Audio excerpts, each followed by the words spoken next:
Di sebuah desa kecil, terdapat sebuah posyandu, tempat di mana sebuah cinta, harapan, dan pengetahuan tumbuh bersama. Setiap bulan, ibu membawa anak-anaknya untuk diimunisasi. Namun, di balik senyum hangat dan tawa kecil itu, terdapat sebuah persoalan yang dalam. Ada yang takut, ada yang ragu, dan ada juga yang merasa tak perlu diimunisasi karena mereka tak memahami apa maknanya.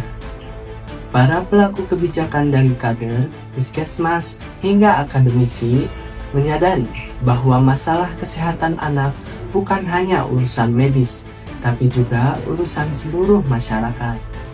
Dalam dunia kebijakan, ada yang disebut dengan policy gap, yaitu sebuah jarak antara niat dan hasil. Pemerintah sudah membuat sebuah aturan, tapi bagaimana jika masyarakat belum memahami maknanya? Dan bagaimana jika program imunisasi berjalan tanpa menyentuh hati mereka yang menjadi sasaran? Disinilah kisah ini bermula, tentang perjuangan seluruh pelaku kebijakan yang berjuang untuk memahami dan menjalani kebijakan dengan baik. Karena di balik sebuah vaksin, terdapat harapan besar bagi ibu-ibu untuk anak-anaknya.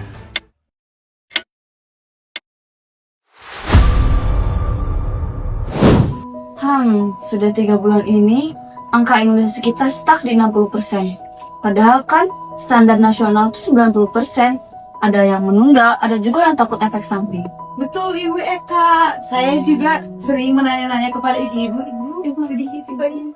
Banyak yang masih percaya kepada mitos kalau anaknya diimunisasi itu bakal demam tinggi, atau bahkan ibu-ibu bisa jadi mandul. Padahal itu kan cuma hoaks. Saya juga mencatat 6 dari 10 ibu menolak untuk diimunisasi dan mengaku takut dan kurangnya informasi.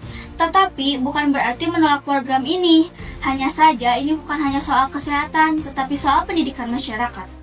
Sebenarnya di puskesmas saya juga sudah melakukan sosialisasi, tapi memang belum maksimal. Sumber daya terbatas, bahkan vaksin datang terlambat juga. Jujur, saya sendiri masih takut, Bu, sama imunisasi ini.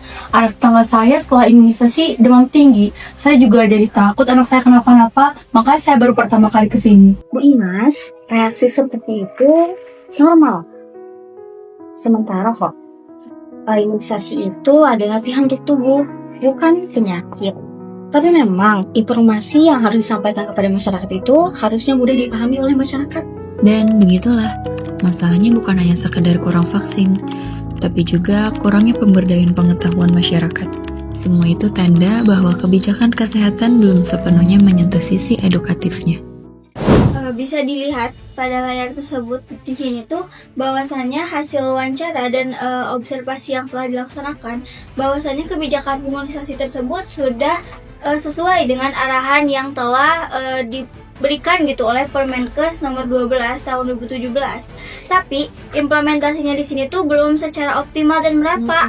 Karena masyarakat belum tahu manfaat dari vaksin tersebut, terutama untuk ibu-ibu kepada anaknya. Iya, emang benar. Tapi secara administratif kami sudah menjalankan SOP dengan baik. Tapi dalam praktik, keterbatasan dan logistik itu sering menjadi hambatan dalam pencapaiannya. Nah, disinilah letak policy gap-nya. Kebijakan sudah bagus di atas kertas, tetapi di lapangan itu tidak partisipatif. Pemerintah mengandalkan posyandu dan puskesmas tanpa melihat atau memperkuat kapasitas dari kader sebagai tenaga pendidik masyarakat sendiri gitu. Betul, kami hanya menerima data dan menerima vaksin. Padahal kalau ada pelatihan komunikasi atau penyuluhan untuk kader, kami kader bisa membantu lebih banyak. Dan juga sosialisasi yang digunakan sering sekali bersifat formal dan bahasa-bahasa medis membuat ibu-ibu merasa bahwa mereka tidak diajak berbicara dari hati ke hati. Mungkin buat sosialisasi berikutnya kita bisa menggunakan pendekatan seperti pendekatan budaya ataupun lain sebagainya. Persis, itulah kenapa pendekatan itu harus menggunakan pendekatan pendidikan masyarakat. Dimana itu sangat penting gitu, antara dialog, partisipasi, dan pembelajaran sepanjang hayat yang dimana itu dapat membantu masyarakat. Dan sependek pengetahuan saya terkait teori Thomas gitu ya, bahwasannya masyarakat itu bukan sebagai objek dalam kebijakan, tetapi subjek untuk perubahan. Saya setuju. Tapi bagaimana kita bisa mengubah cara kerja pelayanan medis menjadi proses edukatif? tentunya itu pasti butuh kebijakan baru. Dan analisis pun semakin mendalam. Mereka mulai menyadari bahwa kebijakan imunisasi tidak bisa hanya berorientasi pada medis. Karena butuh juga sentuhan manusiawi. Dan itu datang dari pendekatan pendidikan masyarakat. Kebijakan tanpa pemahaman adalah instruksi, tapi kebijakan yang lahir dari masyarakat adalah pembelajaran. Mungkin inilah saatnya kita ubah paradigma itu. Baik semuanya, jadi untuk rapat kali ini untuk mencari solusi apa saja tim akademisi dan kader. Kami mengusulkan program baru, yaitu edukasi imunisasi berbasis posyandu partisipatif, yang dimana ada 3 pilar utama dalam program tersebut. Yang pertama itu pelatihan kader sebagai fasilitator edukasi. Kemudian yang kedua, kolaborasi dengan tokoh agama, guru PAUD, dan PKK juga gitu ya. Kemudian yang ketiga itu pengingat digital berbasis WhatsApp gitu. Jadi nanti kita bikin sebuah grup yang dinamai Sahabat Imunisasi, yang isinya itu menjadwalkan atau sebagai pengingat jadwal dan edukasi singkat saja. Seperti itu ya Ibu. Nah, Ibu, Bapak, kami juga sebagai tim akademisi sudah menyiapkan gitu modul pembelajaran yang baik untuk para kader, di mana modul tersebut ini tuh berbasis konsep andragogi. Nah, andragogi itu artinya belajar dari pengalaman orang dewasa. Jadi, ibu-ibu nantinya tidak akan hanya mendengarkan informasi atau tidak hanya akan mendengarkan satu pihak gitu, tetapi juga berbagi pengalaman ibu-ibu secara menyeluruh juga gitu. Secara teknis ini bisa dijalankan, tapi kita tetap butuh dukungan dana dan juga kebijakan dari dinas. Saya bisa bantu kok advokasi ke tingkat kabupaten. Betul Pak, Bu. Kalau misalkan ada pengingat di WhatsApp, saya juga pasti ikut posyandu. Karena kadang saya lupa jadwal kalau misalkan mau posyandu. Apalagi kalau misalkan anak saya rewel. Nah, dan saya juga bisa membantu gitu ya kan kalau ada ibu-ibu yang kesulitan datang ke posyandu supaya tidak ada alasan lagi datang ke posyandu. Nah, aku juga punya usulan bagaimana kalau kita membuat posyandu ceria, di mana di dalam posyandu itu kita akan membuat permainan edukatif, dan dari situlah ibu-ibu akan tertarik untuk membawa anaknya imunisasi. Saya suka ide itu. Kegiatan posyandu harus jadi ruang belajar, bukan hanya anti dan vaksin. Tepat sekali Pak, karena posyandu merupakan wujud nyata dari pendidikan masyarakat sepanjang hayat, tempat di mana warga belajar menjaga hidup sehat bersama. Dalam ruang kecil di posyandu desa, kebijakan tidak hanya dibahas, tetapi juga diciptakan bersama. Sebuah sinergi antara pemerintah, akademisi, dan rakyat lahir dari kesadaran bahwa perubahan sejati dimulai dari masyarakat itu sendiri. Sekarang kader sudah dilatih.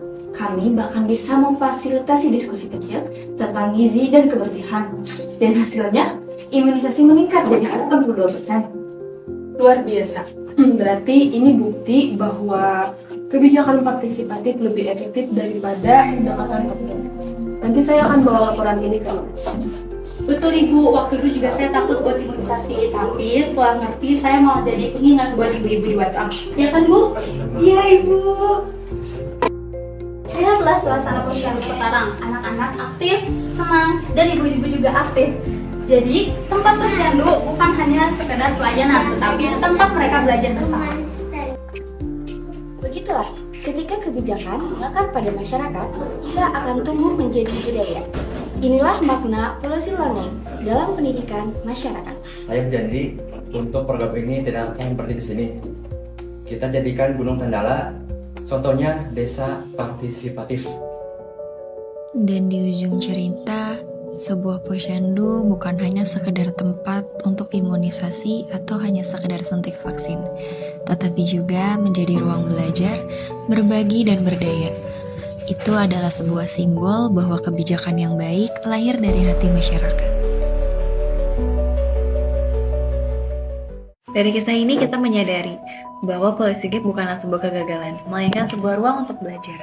Pengimplementasian kebijakan bukanlah hanya sebuah garis lurus, namun proses yang memerlukan sebuah dialog, empati, dan juga kemauan untuk berubah. Di sini kita belajar bahwa teori tanpa empati hanyalah angka di atas kertas.